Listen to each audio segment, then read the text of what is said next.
Hello बच्चों, kids learning हम channel में आपका फिर से स्वागत है। आज हम परिसर अध्ययन भाग 2 में पुरंदर का घेरा और संधि यह पार्ट देखेंगे। लेकिन उसके पहले अगर आपने अभी तक मेरे चैनल को सब्सक्राइब नहीं किया है तो प्लीज़ सब्सक्राइब करें और बेल आइकन को ज़रूर दबाएं। तो चलिए शुरू करते हैं। तो जब शिवाजी महाराज की विजय हो चुकी थी, पिछले पार्ट में हमने देखा था कि शिवाजी महाराज ने किस तरीके से शाइस्ता खान को मार भगाया था और उनकी विजय जिस तरीके से हुई थी, इस विजय के बाद शिवाजी महाराज जो है वो बिल्कुल भी चुप नहीं रहे और उन्होंने जब औरंगजेब की सेना जो है, औरंगजेब जो लास्ट पार्ट में हमने पढ़ा था औरंगजेब के बारे में, औरंगजेब की जब सेना महाराष्ट्र में उपद्रव मचा रही थी तब बादशाह पर धाक जमाने के लिए शिवाजी महाराज ने सूरत पर छापा मारा। तो ये जो सूरत शहर है यहाँ पर उन्होंने छापा मारा और यहाँ पर बताया गया है कहाँ पुणे और कहाँ सूरत, यानी वो कितनी दूर उन्होंने सफ़र किया। उस समय सूरत जो है मुग़ल साम्राज्य का बड़ा व्यापारिक केंद्र था। मतलब मुग़ल साम्राज्य के मुग़ल जो लोग हैं वो यहाँ पर अपना व्यापार करते थे। यहाँ पे उनका व्यापारिक केंद्र था। धन धान्य से परिपूर्ण सूरत पर शिवाजी महाराज ने आक्रमण करके लाखों रुपए लूटे। मतलब इनके ऊपर आक्रमण करके शिवाजी महाराज ने जो है बहुत सारा धन दौलत उनसे लूट लिया। लेकिन फिर इस चक्कर में उन्होंने अपनी नीति को नहीं त्यागा। उन्होंने किसी भी चर्च या मस्जिद को हाथ नहीं लगाया, महिलाओं को कष्ट नहीं पहुंचाया। तो जब उन्होंने सूरत पर आक्रमण किया तो वहाँ की जो लूटपाट मचाकर वो वापस जो है वापस सूरत से लौटने लगे। तो सूरत पर आक्रमण जब हुआ, इसको देखकर औरंगजेब जो है वो बहुत ज़्यादा चिढ़ गया था और उसने क्या किया था, एक बात तय कर ली थी कि मराठों को हम किसी भी तरीके से नष्ट कर देंगे। उसने अपने शक्तिशाली सेनापति मिर्ज़ा राजे जय सिंह को शिवाजी महाराज पर आक्रमण करने के लिए भेजा। ये आपको जो चित्र में दिखाई दे रहे हैं ये सेनापति जय सिंह है। और साथ ही साथ उसके साथ दिलेर खान नाम का अपना विश्वसनीय सरदार भी भेजा। ये आपको सरदार दिलेर खान जो दिखाई दे रहे हैं ये उनके विश्वसनीय थे। इन दोनों को उन्होंने शिवाजी महाराज को और मुगलों को ख़त्म करने के लिए भेजा था। साथ में अपार धनराशि तथा गोला बारूद भी दिया। बहुत सारी चीज़ें उनको दी ताकि उनको युद्ध में काम आ सके। जय सिंह और दिलेर खान अपनी विशाल सेना के साथ दक्षिण में आ पहुंचे। स्वराज्य के लिए यह बहुत बड़ा संकट था। तो ये इतने सारे लोगों को लेकर वो शिवाजी महाराज और मराठा लोगों को जीतने के लिए ये लोग आगे बढ़े। तो सूरत से लौटते हुए जब शिवाजी सूरत से वापस आ रहे थे 1964 में, कर्नाटक से एक बहुत दुखद समाचार उनको मिला कि शिकार के समय शाहजी राजे जो है वो दुर्घटनाग्रस्त होकर चल बसे थे। मतलब जब उनके पिताजी, शाहजी राजे उनके पिताजी थे, और शाहजी राजे जब शिकार करने गए थे तो वहाँ उनको जो है किसी तरीके की उनके साथ दुर्घटना हो जाती है और इस चक्कर में वह अपनी जान जो है वह खो बैठते हैं। तो यह जो समाचार था वो शिवाजी महाराज के लिए बहुत ज़्यादा दुखद था क्योंकि उनके पिताजी जो है वो अब नहीं रहे थे। तो शिवाजी महाराज और जीजा माता जो है उनके ऊपर बहुत ज़्यादा दुखों का पहाड़ टूट पड़ा था। लेकिन शिवाजी महाराज ने अपनी माता को जैसे तैसे सांत्वना देकर उनको इस दुख से बाहर निकाला था। इसके बाद शिवाजी महाराज का पुरंदर का किला भव्य और मजबूत था। जिस तरीके से आपको चित्र में दिखाई दे रहा है, इसकी दीवारें इतनी सख्त थी कि इसके ऊपर आक्रमण करने के बाद भी इसमें घुस पाना या फिर इसमें छेद कर पाना बहुत ज़्यादा मुश्किल था। तो यह जो किला है बहुत ज़्यादा बड़ा था, बहुत मजबूत था। और दिलेर खान, जो सरदार दिलेर खान के बारे में हमने अभी चित्र में देखा, तो सरदार दिलेर खान जो था वो जानता था कि इस किले को जीते बिना शिवाजी महाराज को पराजित करना कठिन है। मतलब पहले पुरंदर का किला हमको जीतना पड़ेगा, उसके बाद ही हम शिवाजी महाराज को क्या कर सकते हैं, पराजित कर सकते हैं, उनको हरा सकते हैं। इसलिए उसने क्या किया, पुरंदर के किले पर वापस से घेरा डाल दिया। एक बार पहले पुरंदर को घेरा गया था लेकिन शाइस्ता खान उसे पूरा नहीं कर पाया। लेकिन दिलेर खान जो है वो पुनः जो है पुरंदर का किले को घेर लिया। उसकी सेना जो है बहुत ज़्यादा विशाल थी, लेकिन पुरंदर का किलेदार मुरारबाजी बड़ा ही दृढ़ निश्चयी और वीर पराक्रमी था। जो आपको चित्र में दिखाई दे रहा है ये उस किले का किलेदार था, किलेदार मुरारबाजी, और ये बहुत ज़्यादा पराक्रमी इंसान था। उसके सैनिक बड़े ही पराक्रमी थे, ठीक है। और इन सारे वीर सैनिकों को लेकर मुरारबाजी लड़ने के लिए तैयार हुआ। ये जो मुरारबाजी, इसके पास भी कई सारे सैनिक थे और वो हमेशा ही किसी भी युद्ध में हमेशा जीत को ही हासिल करता था। दिलेर खान की तोपें जो है वो गरजने लगी तोपों के लाल लाल गोले किले पर बरसने लगे, लेकिन मुरारबाजी और उसके मावले पीछे नहीं हटे। जिस तरीके से आपको चित्र में दिखाई दे रहा है, इससे भी बड़ी बड़ी तोपें होती है बच्चों, और इस तरीके से जब बारूद इसमें से निकलता है तो कई बड़े बड़े जो किले हैं वो ध्वस्त हो जाते हैं, गिर जाते हैं, ठीक है, नष्ट हो जाते हैं। तो जो दिलेर खान है वो तोपों को लेकर आगे बढ़ा, और साथ ही साथ उसने दोबे जो अपनी तोपें हैं उसमें लाल लाल गोले किले पर बरसाने लगे। मतलब युद्ध जब जैसे किया जाता है तो ये इन तोपों का उपयोग किया जाता है, इसमें जो बारूद है वो भरी जाती है, और उसको उसके पीछे अंगार जो है लगाकर, उसके पीछे आग लगाकर जो है वो तोपें जो है जो गोले है, तोप के गोले जो है वो निकल कर जिस भी जगह पे निशाना लगाया जाए वहाँ पर जाके वो चीज़ एक विस्फोटक रूप में ध्वस्त कर देते हैं। तो यह सब हुआ, लेकिन मुरारबाजी जो है वो अपने मावलों को लेकर पीछे नहीं हटा, वो दुगने जोश से और लड़ने लगा। मुगलों ने तोपों की वर्षा की, यानी तोपों पर तोपे बरसाने लगे, एक के बाद एक तोपे बरसाने लगे। दुर्ग का बुर्ज ध्वस्त हुआ, जो पुरंदर का जो किला था उसका जो एक दीवार जो है वो ध्वस्त हो गई, और मुगल मचान में घुस गए, यानी मुगल जो सैनिक थे वो मचान के अंदर घुसने लगे। दिलेर खान ने मचान जीत लिया। मराठों ने मचान के ऊपर के बाले किले का आश्रय लिया। वे लड़ते ही रहे। दिलेर खान अपनी छावनी से यह लड़ाई देख रहा था।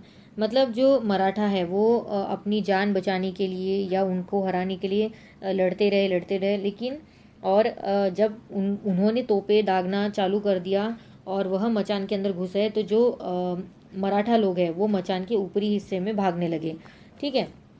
और यह सारी चीज़ें जो है वो दिलेर खान जो है अपने छावनी से देख रहा था। मुरारबाजी क्रोध से लाल हो गया। मुरारबाजी जो था वह यह सब देखकर बहुत ज़्यादा क्रोधित हो गया था। उसने 500 मावले चुने, उन्हें लेकर मुगलों पर आक्रमण करने का उसने निश्चय भी कर लिया था। ऊपरी किले का दरवाजा खुल गया। हर हर महादेव के नारों से मुरारबाजी और उसके मावले मुगलों पर टूट पड़े। देखिए जैसे आपको दिखाई दे रहा है, युद्ध हो रहा है उन लोगों के बीच में। थोड़ी देर तक घमासान युद्ध हुआ। मुगलों की सेना विशाल थी, मगर मराठों ने उन्हें पराजित कर दिया था। इतना सब होने के बाद भी मराठा लोग इतने ज़्यादा काबिल थे कि उन्होंने इतने सारे लोगों को भी परास्त कर दिया था। अंत में मुगल जो है वो पीछे हट गए। दिलेर खान के डेरे की ओर वे अपनी जान लेकर भागने लगे। मुरारबाजी ने उनका पीछा करना शुरू कर दिया। मुरारबाजी की सेना दिलेर खान की छावनी में घुस गए। छावनी में शोर मच गया। चारों ओर अफरा तफरी, शोरगुल और चीख पुकार मच गई। दिलेर खान बड़ी फुर्ती से हाथी के हौद पर बैठ गया। जैसा कि आपको चित्र में दिखाई दे रहा है, वो हाथी के हौद पे बैठ जाता है। दिलेर खान जो है बड़ी फुर्ती से हाथी के हौद पे बैठ जाता है। सामने देखा तो उसे मुरारबाजी दिखाई देता है। मुरारबाजी की तलवार किसी की छाती में, किसी के सर में, तो किसी के गले में घुस रही थी। मुरारबाजी को कोई रोक नहीं पा रहा था। उनका पराक्रम देखकर दिलेर खान एकदम स्तब्ध रह गए थे। उनको आश्चर्य हो रहा था कि कोई इंसान इस तेज गति से, अकेला इंसान इतने सारे लोगों को कैसे पराजित कर सकता है। जैसा आप चित्र में देख सकते हैं, उनको उनके ऊपर कई वार भी होते हुए दिखाई दे रहे हैं, लेकिन फिर भी वो लड़ते रहे। तो ये सब देखकर जो दिलेर खान है वो भी एकदम शॉक रह जाता है, स्तब्ध रह जाता है। दिलेर खान को देखकर मुरारबाजी क्रोधित हुआ, क्योंकि वह जो है उसके जो लोग हैं वो हमारे लोगों को बहुत ज़्यादा मार रहे थे, ऐसा उनको लगा। तो दिलेर खान के को देखकर मुरारबाजी जो है वो बहुत ज़्यादा क्रोधित, और इस चक्कर में उन्होंने अपने लोगों से क्या कहा, मारो काटो, लाशों के ढेर लगा दो। चिल्लाकर वह शत्रु के ऊपर टूट पड़े। उनकी तलवार तेजी से घूमने लगी। जो बीच में आया वह मारा गया। इस अकेले वीर को मुगलों ने चारों ओर से घेर लिया था। मतलब वो बीचों बीच फंस चुके थे एक तरीके से। इतने में दिलेर खान हौद में से चिल्लाया, ठहरो। मतलब जो दिलेर खान है वह उनको रुकने के लिए बोलता है, ठहरो बोलता है। मुगल सैनिक रुक गए। उनके जो सैनिक होते हैं वो रुक जाते हैं। क्षण भर के लिए वे पीछे हट गए। थोड़ी देर के लिए वो पीछे हट जाते हैं। खान ने मुरारबाजी से कहा, मुरारबाजी, तुम जैसा पराक्रमी मैंने आज तक नहीं देखा। तुम हमारे पक्ष में आ जाओ। हम तुम्हें वचन देते हैं कि बादशाह तुम्हें सरदार बनाएंगे, जागीर देंगे, इनाम देंगे। मुरारबाजी ने दिलेर खान की बातें सुनी। क्रोध से उनकी आंखें और लाल हो गई थी। वह क्रुद्ध होकर बोले, अरे हम शिवाजी महाराज के साथी हैं, तेरा वचन क्यों लेंगे? हमें किस बात की कमी है? किसे चाहिए तुम्हारे बादशाह की जागीर? मुरारबाजी खान की ओर लपका और बड़े जोरों से मार काट करने लगा। दिलेर खान ने हौद में से बाण छोड़ा। वह बाण मुरारबाजी के गले में घुस गया। वह जमीन पर गिर पड़ा। मावलों ने उसका शरीर उठाया और किले में ले गए। किलेदार के धराशायी होने से उन्हें बड़ा दुख हुआ, लेकिन एक मुरारबाजी शहीद हो गया तो क्या हुआ, हम भी वैसे ही वीर हैं, हिम्मत से लड़ेंगे। इस दृढ़ निश्चय के साथ वो फिर से लड़ने लगे। देखो बच्चों, होता क्या है कि जो मुरारबाजी है वो जिस तरीके से पराक्रमी इंसान था, उसने अपने आखिरी समय तक पराक्रम से के साथ उन्होंने लड़ाई की, और उन्होंने सामने वाले ने, दिलेर खान ने उनको लालच देने की भी कोशिश की कि हम आपकी पराक्रम के बहुत ज़्यादा को देखकर बहुत ज़्यादा खुश हो गए हैं, तो आप हमारी टीम में आ जाओ, आप हमारी तरफ आ जाओ, और हम आपको बहुत ज़्यादा इनाम देंगे, आपको जागीर देंगे, बहुत कुछ देंगे, जो आप मांगोगे वो दे दोगे। लेकिन जो मुरारबाजी है वो ईमानदार किस्म का व्यक्ति था, और उन्होंने उनकी ये बात जो है बिल्कुल भी उनको मंजूर नहीं थी। तो वो उनसे बात करते हैं कि हमको कोई बात की कमी नहीं, किसी भी बात की कमी नहीं है, और हमको तुम्हारी जागीर भी नहीं चाहिए। और उनकी ये बात सुनकर जो है उसको और भी ज़्यादा गुस्सा आता है मुरारबाजी को, और वह और भी तेज़ गति से लोगों को मारकाट करने लगता है। तो इतने में जब दिलेर खान दिखता है कि ये बहुत ज़्यादा मेरे सैनिकों को मार रहे हैं, तो ऐसे में वो क्या करते बच्चों,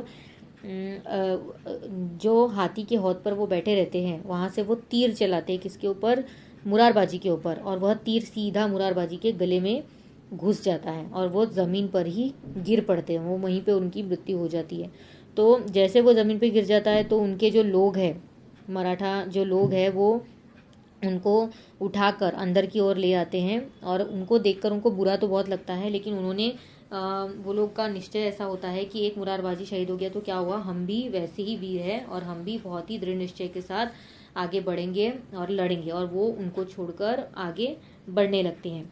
यह समाचार मिलने पर जो शिवाजी महाराज है उनको बहुत ज़्यादा दुख होता है। तो उनको बहुत ज़्यादा दुख होने लगा। उन्होंने सोचा कि एक एक किले पर एक एक वर्ष तक शत्रु के साथ लड़ा जा सकता है, परंतु व्यर्थ में हमारे जो वीर है वो मारे जाएंगे। तो शिवाजी महाराज ये नहीं चाहते थे। उनको ये लगा कि हमारे जो सैनिक है वो मरते ही जा रहे हैं, लेकिन ये सब चीज़ें उनको मंजूर नहीं थी। तो ऐसे में क्या करें, जब शक्ति सफल न हुई तो युक्ति भी काम नहीं आई। तो अब कुछ और तरीके से उनको चीज़ें करनी थी। तो उन्होंने उस समय हार मानना ज़्यादा ज़रूरी समझा। तो उन्होंने, शिवाजी महाराज ने क्या किया, मुगलों के साथ संधि कर ली, संधि करने का निश्चय किया, और शिवाजी महाराज जो है वो स्वयं जयसिंह के पास गए, जिसको शिवाजी महाराज को मारने के लिए भेजा गया था। तो देखिए आपको चित्र में दिखाई दे रहा है कि वो मिलने के लिए गए। उनके पास बड़ी कूटनीति से उन्होंने बातचीत की। उन्होंने कहा, मिर्ज़ा राजे, आप राजपूत हैं, हमारा दुख आप जानते हैं। बादशाह के हमलों से महाराष्ट्र बर्बाद हो गया है, लोगों की दुर्दशा हुई है, लोग सुखी रहे, इसके लिए हमें स्वराज्य का कार्य हाथ में लिया है। आप भी यह काम हाथ में लीजिए, हम और हमारे मावले आपके साथ रहेंगे। जयसिंह बड़ा चतुर था। मतलब शिवाजी महाराज ने अपनी परेशानी उनके सामने रखी कि इस तरीके से हम जो है स्वराज्य स्थापित करना चाहते हैं, जिसकी वजह से जो है जो लोग हम पर आक्रमण करें उसकी वजह से महाराष्ट्र जो है बर्बाद हो रहा है, हमारे लोग मर रहे हैं, तो ये सब चीज़ें सही नहीं है। तो आप भी हमारा साथ दीजिए, और हम और हमारे मावले जो है वो आपके साथ रहेंगे। तो जयसिंह जो रहता है वो बहुत ज़्यादा चतुर रहता है, बहुत चालाक रहता है। उन्होंने क्या किया, उसने शिवाजी महाराज से संधि करने के लिए कहा। उन्होंने बोला कि हम ठीक है, हम आपसे संधि करने के लिए तैयार हैं। उन्होंने संधि कर ली। इस संधि में शिवाजी महाराज ने मुगलों को 23 किले, अब ये संधि में क्या उनके बीच में डिसाइड होता है, क्या फिक्स होता है कि शिवाजी महाराज जो है वो मुगलों को 23 किले देंगे, 23 किले, और उसके अधीनस्थ 4 लाख होन यानी मुद्रा, जो उस टाइम पे मुद्राएं चलती थी, होन का प्रदेश देना स्वीकार किया। मतलब 23 किले और उसके अधीनस्थ 4 लाख मुद्रा का प्रदेश देना स्वीकार हुआ था। और यह जो संधि हुई है ये 1665 में हुई थी बच्चों। तो पुरंदर में संधि हुई। जयसिंह ने शिवाजी महाराज को सलाह दी कि वे उसी समय आगरा जाकर बादशाह से मिले। उनकी सुरक्षा का दायित्व उसने अपने ऊपर लिया। जयसिंह की सलाह पर शिवाजी महाराज ने बहुत विचार किया। शिवाजी महाराज जानते थे बादशाह कपटी है, अपने भाइयों के साथ भी उसने विश्वासघात किया है, फिर भी उन्होंने बड़ी सावधानी से समस्या का सामना करने का निश्चय किया। शिवाजी महाराज ने जयसिंह के पास संदेश भेजा, बादशाह से मिलने के लिए मैं आगरा जाने को तैयार हूँ। मतलब वो उनको बात करते कि आप हमारे बादशाह से जाकर मिलिए, और उनका जो बादशाह है वो कैसा है ये शिवाजी महाराज बहुत अच्छे से जानते थे, क्योंकि उन्होंने अपने भाइयों तक को नहीं छोड़ा था। वो विश्वासघाती था और बहुत ही धूर्त किस्म का वो व्यक्ति था। लेकिन यह सब जानने के बाद भी उन्होंने समस्या का सामना करने का निश्चय किया था शिवाजी महाराज ने। और साथ ही शिवाजी महाराज ने जयसिंह के पास ये संदेश भी भेजा था कि बादशाह से मिलने के लिए मैं आगरा जाने को तैयार हूँ। तो बच्चों, आशा करती हूँ कि आपको ये पाठ समझ में आया होगा। अगर समझ में आया है तो इस वीडियो को लाइक करें, शेयर करें, साथ ही साथ मेरे चैनल को सब्सक्राइब करें, और वीडियो देखने के लिए आपका बहुत बहुत धन्यवाद।